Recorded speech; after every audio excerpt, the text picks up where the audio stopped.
તમિલનાડુના તૂતુકુડી જિલ્લામાં આવેલા પુથિયમપુથુર ગામમાં પોંગલ તહેવારની ઉજવણીના ભાગરૂપે બળદગાડાની સ્પર્ધાનું આયોજન.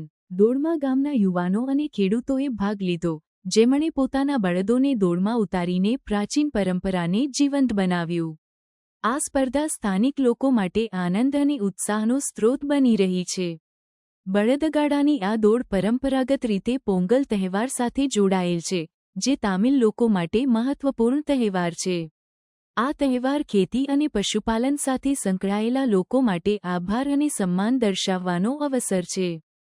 પુથિયમપુથુર ગામમાં આ દોડનું આયોજન સ્થાનિક સંસ્થાઓ અને યુવાનો દ્વારા કરવામાં આવ્યું હતું, જેમણે આ પરંપરાને જીવંત રાખવા માટે મહેનત કરી. આ દોડમાં ભાગ લેવા માટે અનેક બળદ અને તેમના માલિકો ગામમાં એકત્રિત થયા હતા. બળદોને રંગીન આભૂષણો અને સાંસ્કૃતિક વસ્ત્રોમાં સજાવવામાં આવ્યા હતા, જે દોડને વધુ રંગીન અને આકર્ષક બનાવતા હતા.